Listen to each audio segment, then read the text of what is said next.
Hi, everybody. It's good to see you all here. And we're going to really make a start in this talk going through the Sedra, this week's Torah reading of Shemos. Shemos is, of course, it means the names, but it's often also given as a name for the entire second book of the 5 books of Moshe, 5 books of Moses. And Shemos means names. And as we're going to see, that's going to actually be a bit of an issue, a bit of a potential problem. Now, why is it called names? So we know the book of Shemos, the second book of the Torah, is the book of Exodus, which is what some of the rabbis call it. The book of whcih, of coming out of Egypt, or Maimonides, or for example, the book of Geula, of redemption. Others just call it the second book of the Torah. But the book is most commonly known in Jewish sources as the book of Shemos, the book of names. Named literally after its opening sentence. These are the names of the children of Israel who came down to Egypt. And it lists the 12 sons of Yaakov. And then it says there was actually 70 nafesh, 70 souls. It might actually have been not exactly 70 the commentaries discuss, or is it just the 70 who will become the families that will later inherit the land of Israel? Whatever it is, 70 souls come. Joseph was already there. Vayom Yosef, and Yosef dies, v'chol echav, all his brothers, v'chol adarahu, and all that generation. And then the very next verse, v'nei Yisrael parov yishutu v'yirbu v'yatzmu ba'od moed. The children of Israel, they were fruitful. They swarmed, they increased, they became strong, very, very much so.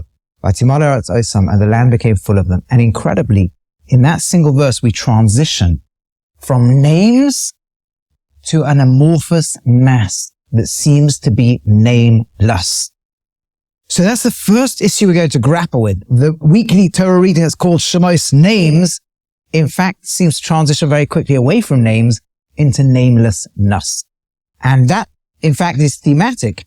If we look at what happens next, we see that there's 2 midwives. One is called Shipha, one is called Puah, and Pharaoh wants to kill all the Jewish baby boys. And he calls them in, and the rabbi said that wasn't even their name. The Torah doesn't give us their name. It gives us instead their roles. Shifra was known as that. It was kind of the nickname or the way people referred to her, because she would be mashapeh. She would improve the child. She would, from the word go, be looking after the child. Puah, she would coo to the child. We don't even know their names. Now, we know rabbinically what their names are. We know in the oral Torah and the tradition exactly who they were. Mother and sister of Moshe, of Moses. But the Torah doesn't seem to use their names. And then more than that, in the verse, in the section of the Torah where Moshe is born, listen to how it begins. Vayelech ish mebeis Levi. A man from the house of Levi went. Vayikach es bas Levi. And he took a daughter of Levi, whether that literally means Levi's daughter or a daughter from the house of Levi. Rashi takes it literally a daughter. It doesn't matter.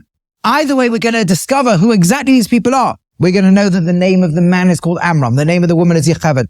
But the Torah is using the device of anonymity, namelessness. And they have a child, a son, and we don't know, the son we're going to get a name soon. And then you have Bas Para, the daughter of Pharaoh. We don't have names. And in fact, the first new name we're going to introduce is Moshe, as Moses, is named by somebody not Jewish, by the daughter of Pharaoh. Later on, we're going to have the names of Moshe's children named outside the land of Israel, and the names of people outside. But the Jewish people stuck in exile in the land, we don't meet their names until we discover that Moshe himself has a brother called Aharon. But it's a very nameless picture that's being given to us. And incredibly, the parents of Moshe, who are going to learn their name, the Torah throws it to us as if they don't have names. As if we've lost the world of names.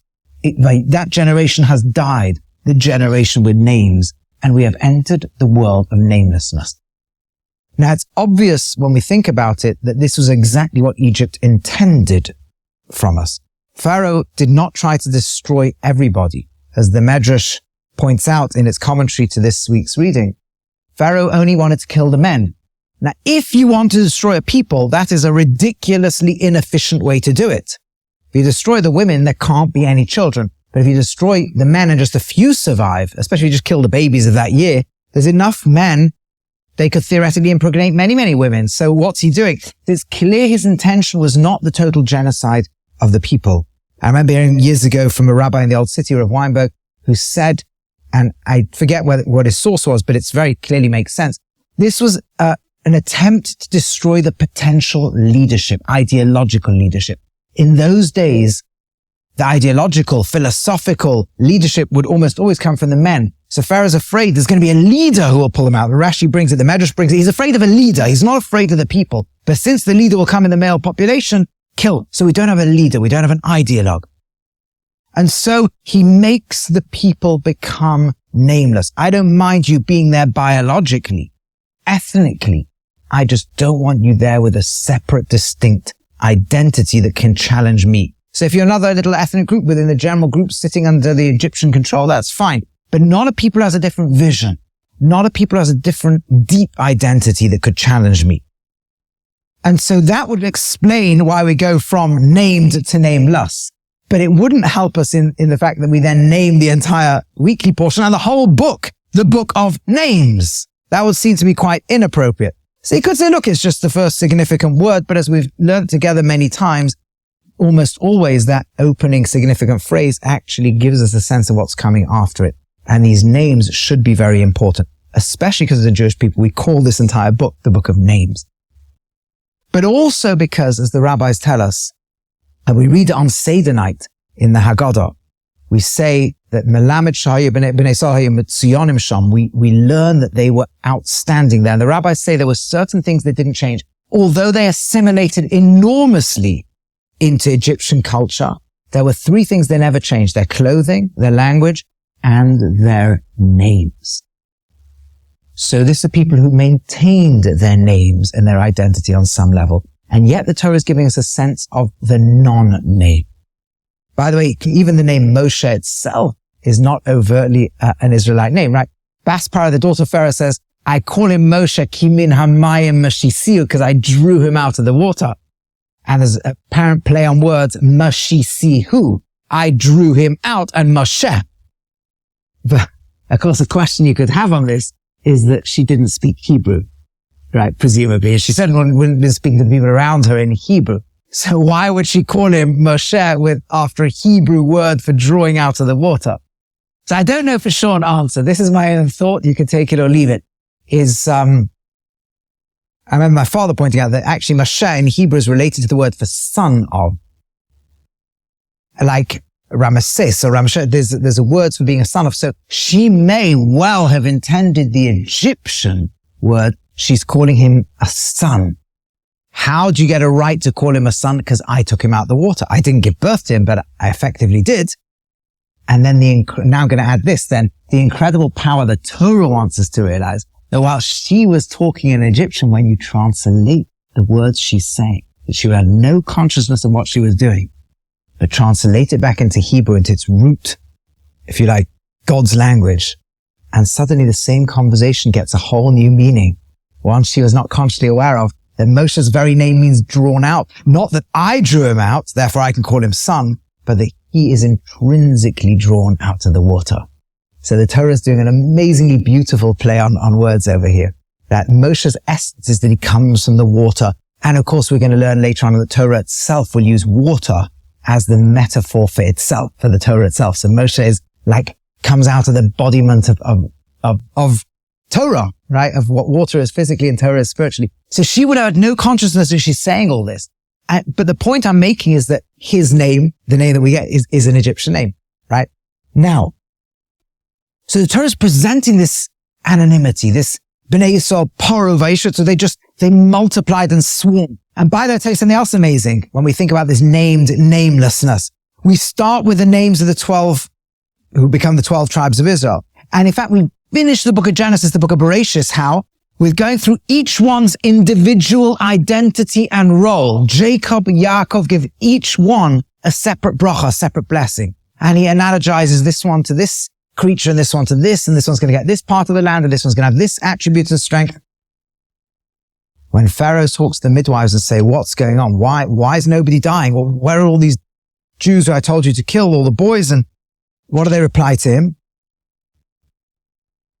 They say, the midwives say to Pharaoh, the Hebrew women are not like the Egyptian women. Literally, they are like wild animals. Others could translate as life givers. wild animals. Before we get to them, they've already given birth. And what does the commentator here, Rashi, say on that word? They're animals. So he quotes the Medrash. And what does he say? First, rabbis taught, they're compared to animals, right? Their own ancestor blessed them to be like animals. Animals can give birth, they don't need midwives. Where are they compared to animals? Gur Aryeh. When Jacob blessed Judah, he says, you're like a lion. Zevitrof, when he came to bless Binyamin, you're like a wolf. Bechor Shoro, right? All the different Naphtali is called a gazelle. Yosef is called the ox. And so it goes on and on. And so, one sec, so look what we've done. We've taken the blessings that were about their uniqueness and we've turned them into animals. They're not even humans. Okay, that's how they're talking to Pharaoh, obviously. But you see what they're saying to him. The very thing that gave us our uniqueness and identity, we now look at it, or you can at least look at it, as if we're just all animals swarming and multiplying and anonymously, and we've lost our identities. So we need to see how to put these elements together. Of course, as we look across the whole book of Shemos, the whole book of Exodus, and as we look across the Torah as a whole, when they come out of Egypt, their names come right back to the fore. During the exile in Egypt, we have very little to do with the 12 tribes. We're going to get a small glimpse at a few of the family heads next week's Torah reading, but for the most part, most of the tribes we will not hear directly from. But once they come out of Egypt, once again, they're 12 tribes. So somehow the names were preserved in Egypt, and yet when you're in Egypt, you couldn't see it. Somehow the identities are there, but it's almost like they're latent, or when something's not overt in the text in the Torah, it means on the simple conscious level, it wasn't there. It clearly was there because it came out later, but the Torah seems to want us to feel as if it's being a little bit pushed beneath the surface. Yes, they didn't change their names. What names really mean was being held dormant, ready to come out on the other side. But during this exile, on some level, it was at least suppressed. That's a plausible understanding. But there is another set of names that are moving all the way through the book of Shemos, the book of Exodus. And those are the names of God himself, of Hashem himself. At the end of this week, we're going to end in a disastrous place. The first plan of redemption seems to have been an abject failure, and I'm going to come back to that. But right at the beginning of next week's reading, Hashem speaks to Moshe, says, Ani Hashem, I am Hashem, the four-letter name of God. Va'era el Avram el Yitzchak el Yaakov kel Shachai. When I appeared to the grandparents of the ancestors of the Jewish people of Israel, Avram, Yitzchak, Yaakov, I primarily appeared with the name Kel Shachai. U'shmi Hashem lo nadati lahem. There wasn't a full knowledge or connection to this name. So there's a new name of God. The names of the tribes, they may have died. They're keeping their names, but it's a little bit beneath the surface. It doesn't look on the superficial level like a nation of people with separate, distinct identities. Instead, we're getting new names of Hashem, of God. And that's going to go all the way through the book of Shemos. After the sin of the golden calf, in fact, before the sin of the golden calf, when we come out of Egypt and we stand at Mount Sinai and we receive the Torah, the opening words of God's revelation are going to be, Anochi, I am Hashem Elokecha. I reveal my name to you. Asher Tzisicha Meretz Mitzrayim, I took you out of Egypt. So what you learned to see in the whole coming out of Egypt, and in fact, all the way through the plagues in Egypt, Hashem will say this. You should know, Ki Ani Hashem, that I am God. You should know, Ki Ani Hashem B'karav Haaretz, I am Hashem in the midst of nature. You should know, Ki Ein comonly b'chol haaretz, there's nothing but me. I'm the force, I'm what drives everything. And at Sinai, he says, Anochi Hashem Elokecha, I am Hashem, your God. Those two words have, with one part exception, not appeared together since the snake separated them in the Garden of Eden. We're not here learning the Garden of Eden story, but the second chapter of the Torah opens with the two names of God. B'yom ha'asos Hashem Elokim eretz hashamayim, the day Hashem God made earth and heaven. Every single time God appears in the second chapter of the Torah, the chapter where we discover the relationship between man and God on the sixth day of creation. Every reference to God is the two names, Hashem, which the rabbis tell us Elokim is a name we use for the forces and powers. You look around the world, you see things, people have power. Spiritual beings may have power. Laws of nature have power. And you attribute them to the source of all power. But the four-letter name of God, Hashem, that's beyond. That's like the love, the will of God that is too deep for us to even directly see at all. Any direct manifestation of.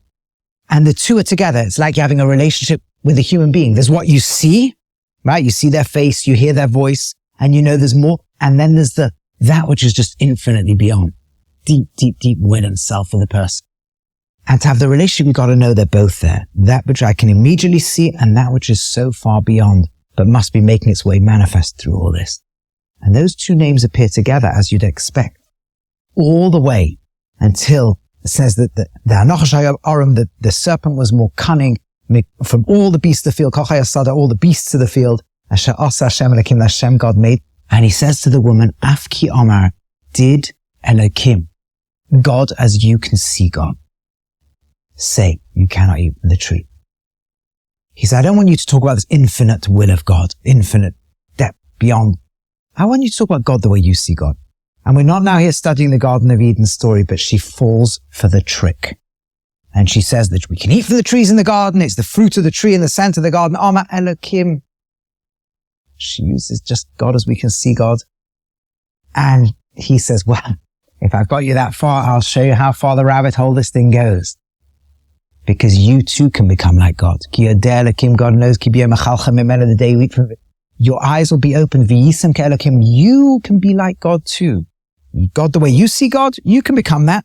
You can become the center of reality. Your eyes will be opened and you will perceive reality subjectively with you at the center. Ladas, toivara, knowing whether it feels good or doesn't feel good. Does this person make me feel good? Well, since I'm God's center of reality, this is how Maimonides understands the Rambam in the second chapter of the guide. Since it makes me feel good, they're a good person. This person makes me feel bad, insecure. They're an evil person. And our brain works like lawyers. The people we love, everything they do is good. The people we hate, everything they do is evil. They give charity, they're just trying to look good. Whatever it is. The names of God are separated. And the very next verse, 2 verses after the sin, it says, Vayishmu, and they heard us call the voice of Hashem Elokim. There's reality now. God's essence, as it were, a will coming in with that which you see of God. Mishalech Bagan is coming into the garden, the Ruach HaYom in the spirit of the day, and Adam and his wife are hiding Mibnei Hashem Elokim from these two names of God. They can't deal with it. Okay, God calls out, where are you? And it all goes wrong from there. And after they leave the garden, those two names, you get one or you get the other. But you're never in that relationship where there's what you see, the power in the world, recognizing that's godliness, really. And then there's also a connection at the same time to the depth, infinite depth of the pure will of God, that pure love, that pure rachamim, that pure mercy, that desire to give to the world. And it's only back here that the name of Hashem really makes its way back in, and only back at Sinai, as we stand at the level they stood at the Garden of Eden. Stand ki ish echad b'lev echad. The people have become one, like one human being. It's there that Hashem will reveal, I can put the two names together. The names, the Shemos, the names of God himself. And at the golden calf, they break them apart again. Eile Elohech v'Yisrael. These are your gods, but they don't use the name Hashem. And then God reveals something else. He says, well, let me show you more names. Now that you're going to try and distance yourself from me, let me show you more names. And he gives the 13 names, attributes, really, of mercy. So we're getting the Shemos, the names. And in the end, God says, you know what? Even though those first tablets that had my name on are broken, I'll create one little home, one little place in the world, a Mishkan, a dwelling place, where my name can dwell with them, where I can dwell with them. And the end of the book of Shemos ends with God's presence. Shekhinah, his presence, is now dwelling permanently, ready to dwell amongst the people, ready to invite them in the next book of the Torah. So the very end of Shemos is the cloud covers the tent. The glory of God fills the Mishkan, fills this place, this tabernacle. Moshe couldn't come in and out while it's filling. Ki anan Hashem ala Mishkan. It's the cloud of God, the revelation of God that's there. Yomam in the day. The fire is there at night in the eyes of all Yisrael in all their travels. And so we have the revelation of God, the names of God, making its way through the book of Shemos. Okay, so that's an important clue. But how do we put all this together? And really the central issue, which I hinted at before, is that the book of Shemos, the opening weekly portion, ends in a colossal failure. God tells Moshe of the burning bush. After we've had the whole introduction to the persecution in Egypt, to the birth of Moses, to him going out, taking responsibility and seeing an Egyptian kill an Israelite and getting involved in interceding and defending the Israelite, killing the Egyptian. And then he has to flee Egypt. And then he's shepherding sheep. But we see he takes responsibility. And then we see he's a shepherd, and the Medrash says, oh, you're looking after the sheep so well. God will reveal himself. He goes to Midian. He ends up marrying in Midian. He's shepherding the sheep so beautifully. God says you could be a person or be a leader. And then comes the burning bush, where God reveals himself to Moses, and he tells him, I want to redeem the people. And there's a whole plan developed in their massive conversation where Moshe resists, and he first says no and yes, and God says, well, each reply Moshe gives, God gives a reply to, and eventually God says, you got to just go and do it. And they gather, he goes to the people and he gets them all excited. And the Medrash paints the picture of what happened. The people are marching, and then the people aren't marching, just the elders are marching, like everyone's waiting to see what will be. And eventually, when the positive, after that, just Moshe and Aaron themselves, two of them, everybody melted away. And seeing this grand palace or whatever it was, the fear was there. Just Moshe and Aaron walk in, and Pharaoh makes a mockery, says, come and stay in the palace. We'll negotiate for a few days or however long. And while they're, oh, Moshe, you're back in the palace. You grew up here with us. We've got a guest room for you. Got your suite still. Your brother wants to stay. And while all that's going on and the banquets and everything, he's busy saying, the people have clearly got too much time on their hands. Let's enslave them more. They can do more. They're unemployed half the time. We can build more stuff with them. And the whole thing is horrendous. Their workloads are going up. Their slavery is becoming even more intolerable. They're furious. And when Moshe comes out of the palace, they're screaming at him. He turns to Hashem. He says, what have you done this for? Why have you done this? Lama zeh shalachthani? Why have you sent me? From the moment I came to him to speak b'shmecha in your name. Here we have it once again. The shame, the name here is God's name. I came to speak in your name. Hey, Lama zeh, it's been terrible things, and you haven't saved you haven't saved your people. Vayom Hashem Moshe. Hashem says to Moshe, now, Tira, now you're going to see, Pharaoh, what I'm going to do for Pharaoh. I'm going to do it. You'll see. He will drive them out with a strong hand from the land. Full stop. Mid-sentence. Next verse is going to be, and Hashem says, well, now let me reveal my name, and let's start the plagues. What happened over here? Well, why does this whole thing have to fail? Why does Hashem send a movement into action that's going to be colossal failure, and then say, okay, I've got a plan B in case that didn't work, which is the 10 plagues. In fact, that's what Hashem said from the word go. There's an amazingly beautiful medrash, the Shemos Rabbah, the classical medrash on this week's Torah reading. And it points out the following. That when God spoke to Moshe, in fact, he never told him to make this mass movement. The medrash draws on the verse in Ecclesiastes and Koheles, where there in the second chapter, in Pasuk 12, in the 12th Pasuk Yud Beis, it says, who's the one who will go after the king? The overt meaning there is King Solomon saying, look, I built all these beautiful things. Let me tell you my experience. Who's going to try and replicate it? I'll just tell it to you. But there's other meanings to it. And the Medrash says, this is Moses, who questioned God. What do you mean?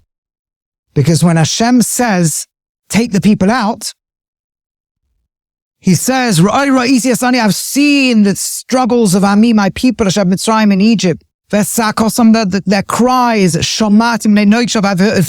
heard from their being afflicted, right? The police on top of them and the terrible stuff they're going through. I know how much pain they're in. The taskmasters, how much they're afflicting. So I'm coming down, to save them from Egypt. And to get them up from this land, Eretz Tova, to this beautiful land of Eretz Yisrael, of Eretz Canaan, the land, this is what I'm going to do. And now it's come to me, and he says, V'ata now, l'cha, go. V'eshlachach para, I'm sending you to Pharaoh. Nothing about the people. Should pull them out of Egypt. Moshe says, Moshe says, who should I go to? Paro, I'm going to pull them out. And he says, what do you mean? I'll be with you, don't worry. And then Moshe says, okay, Hinochi bar b'nei Yisrael, I'm going to go to the people. Moshe said, I presume I've got to do a mass movement. Hashem never said it. I'm going to say, my God and my Father sent me to you, and they're going to ask me what's his name. Mashemoi, what is his name? Back again to that theme, the name of God. What should I say? And Hashem responds and says, I will be who I will be. That's what you should do. And he says, look, more than that, right? And Rashi then says, we're going through is that Moshe says that they won't believe that name. And so Hashem says, okay, you can just use the word Ehyeh alone. Fine. And then if you're going to do it, gather them and I'll give you some signs. And this keeps going through. Moshe keeps making assumptions. And Hashem basically saying, okay, look, if that's what you want to do, here's the way to do it. And then this will happen. Then here, do it this way. Then do it this way. And the whole thing comes crashing down. And Hashem turns to Moshe. And Moshe turns to Hashem and says, look at this disaster. And Hashem says, I never said this. Are you ready now to do it my way? The way I originally instructed? Just you and Pharaoh? That's it? Okay. That's a beautiful reading. Once the Medrash shows you this, it just opens the whole thing up. But now that raises the question, why? Why does Hashem have to make it that we go up and then fail? Why not help us succeed the first time? Why not say to Moshe, it won't work if you do it that way? And here I think is the unifying idea that brings together so much of this. You see, if Hashem said, look, I'm taking them out of Egypt and you're not involved. I mean, he didn't even need to involve Moshe in the first place. What's Moshe's role? Just Hashem could appear to Pharaoh and say, out they go. What's this all about? The most important thing sometimes is failure. And this is often said in our generation, failure is a great teacher. The Torah is telling us this. Hashem is saying, I could tell you it won't work, but since you're so convinced this is the way, I'm going to help you maximize the most effective attempt you could make. And when the whole thing comes crashing down, you've learned and understood the people are not yet ready for redemption. So how can we redeem them? Because they are ready. Their readiness is like a root in the soil. It hasn't yet sprouted, but they're ready for processes to start happening, the rain to fall, things, nutrients to enter. There's something there that they can emerge, but they're not ready to jump yet. There needs to be a process that helps them make that jump. Something that died in the beginning, the names of the elders in the beginning of the tribes of the children of Yaakov, died in the beginning, is ready to be reborn. Something has been preserved so powerfully in Egypt that it can be reborn, but they're too fragile. You bring them near Pharaoh, they'll crack. So we need to do a process they're watching that will help draw this out within them. And that process will involve the revelation of God's name in the 10 plagues. Because, of course, as we say later on in the Torah, the nations of the world will see ki Shem Hashem nikra alecha, that the name of God is called upon you. The name Israel means Yisrael, right? It can have different meanings. You've struggled with God, or Yashar Kel, the straight one of God, or the Prince of God, but God's name is within you. And more than that, God's revelation. I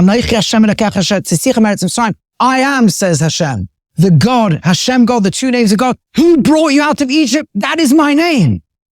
My name is that I brought you out of Egypt. You, Jewish people, Israel, carry my name. You are my name. You are my revelation. The name you give to me, the name I give to you, is what I associate when I see you. Right? Well, your revelation, your face, your voice, what you say. I have a name attached to your revelation. The name of God in this world, the Shemos, the Yisrael, the names of the children of Israel, is the name of Hashem. That's the deep secret. This is the name of God, and it will land upon Bnei Yisrael.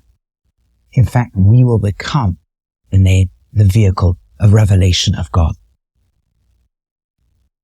But along the way, Hashem says, then you have to be a part of that process. So if you're sure it's this way, I can't overrule you. I need you to learn, look at it, watch the failure, reflect upon the failure and say, okay, I don't know what I got wrong there. But now I'm open to something that's going to be very different. Now I am a part of this process, Moshe says. We're part of, I'm there. And Hashem says, good, you're finally ready not just to know that this is true, but to internalize it, to recognize it, to not be able to say, oh, I had a better plan. I don't know why I had to be this way. I get completely why it has to be this way. I get what the people were ready for. I get that until the 10 plagues happened, they were not yet ready to come. But I also then get what they had internalized that made them able to respond and do it. And what were those things? As we've hinted at, they didn't change their names. They knew there's something about them that's special. But more than that, as we read in the opening verses again and again, even in the ones that sound anonymous, the incredible commitment to life itself. Ki chayos heina, animals, that's what Pharaoh hears. But the other meaning, they are life givers. And as the Medrash tells us, the ancient rabbinic writings tell us, Pharaoh was scared of the men. The men did give up. It's a Gemara also, Talmud in Sota. The men had given up. They were ready to give up. Even Amram, the great Amram, he's given up. He's lost his name. He's not a man with a name anymore. He's not willing to have children. It's his daughter who says, you're worse than Pharaoh. He's only making a decree against men. You're not having any life. And the Midrashim tell us about the women who would come and ensure that their exhausted and shattered and broken men never stop the commitment to reproducing life. In the anonymity, remain as B'nai Yisrael, Parah v'Yishutzu, they kept giving life. In the darkest moments of their history, they were willing to never give up hope and the infinite value of life. This life may not be able to keep any of the practice of their ancestors. It may not have ideology, but there's one ideology you can never take away from us, even if we know nothing at all, our commitment to life. Because the first thing Hashem did to the universe was breathe life into it. And if we feel the infinite godly life in everybody, then no matter how crushed we are, there's a spark that cannot be broken. Even if the names are just become, we just use names, but we've lost what names once meant. The commitment to life will mean that when all the destruction comes and the plagues, somehow there'll be something so beautiful that will emerge. We're like a plant ready to suddenly grow, ready to mushroom, ready to develop, ready to become. Just like that was the beginning of God's revelation, ready to become the continuation of God's revelation. And so the 10 sayings that brought creation into being, Vayom Elokim, God said, Yehi Or, let there be light. God said, let there be a firmament. God said, let this happen. God said, let that. God said, let there be life. Will eventually become supplemented, or perhaps even replaced, with the Aseret HaDibros, the 10 moral, spiritual commandments, the next speech of God. And in between the names and identities of the 12 and the 70 who die in Egypt will be reborn as tribes, will be reborn as visions, as spiritual dynamics, as something vastly more powerful. And the nation that will emerge on the other side will be a nation who, when it's ready to enter the land for the first time, in the book of Bamidbar, the book of the desert, the book of that's called ironically Numbers, and when we get there, please God, Bez Hashem, we'll explain why that's actually the wrong translation. When they're counted, it's b'mispar with the number of Shemos, names. You see, when the people are committed to life and existence, and God, whatever it is you want, you've given us life. We are the image of you. Every life is the image of you. Every life has infinite value. We're committed to that. We're committed to the infinite value of each one. We're going to keep the names, even if we look like we're just crushed, and that's all we can do is just produce life. When that's what you hold on to, you're not yet ready to go and march yourself to freedom. But you are ready to embrace the moment when Hashem himself will enter and say, are you willing to be my people? Are you willing to be my name? Revelation. And when that happens, and we'll have to study through the next weeks how that happens and what the processes are. When that happens, then the people become the names of Hashem. And when we have that infinite Shemos, that infinite depth, that the name Hashem becomes, I'm Hashem, your God who took you out of Egypt, when that becomes who it is, then each one of us gets the Mispar Shemos. We become a nation of names, of significance. And as Rashi opens, these are the Shemos, these are the names. We know their names. We just read about them in all the last weeks, even though they were counted in their life. Chozamonam, he counts them again, but misosam as they die. To know chibosam, the love, shenimshu lekochovim, that are like stars. Each one's brought out by name, as the verse says, Hamotzi b'mispar tzvam lekulam b'shem mikra. God brings forth all the cosmos, everyone that's a part of his revelation has a name. So what have we learned together? There's so much more to learn. Let's just sum up everything we said. We said that the name of this week's reading and the name of the second book of Torah is Shemos, is names. We said it seems overtly to be a world that is crushed. The names are crushed. Pharaoh was killing the men. Pharaoh wanted the identities crushed, and everything becomes anonymous. But hidden beneath that surface is a preservation of name, at least in as much as every life is precious. We're slaves. We don't look like we're unique, but we know that we are. And Moshe is then given this incredible role, and he misunderstands. He says, God, we need to reveal your name right now. And what should I say? And Hashem shows him how to do it. And he thinks he's meant to create the movement, but the people aren't ready for that. And then he turns to Hashem and says, it's all hopeless. Hashem says, no, it's not. They still have all that. It just needs to be brought out in the context of my revelation. Because what's really going to happen, the Shemos, the names of those who died, they're not gone. But when they become attached to my name, the names will be breathed back into life. And so the bedrock of the redemptive process and the first layer of what it is that we need to imbue within ourselves to be the people who can live as Yisrael in this world is that recognition of the infinite worth of every single life. The recognition then on a deeper level that the nation Yisrael is one big name of God. And that means every single one of us is a part of that name of God. And what our responsibility to the other nations of the world must be as those who invite them into the relationship with God. All things we'll have to see and learn about. Hopefully it's an exciting introduction to the book of Shemos. And thank you very much. We should all be blessed to be able to live up to these messages and all the others as we travel together through the book of Shemos, the book of names.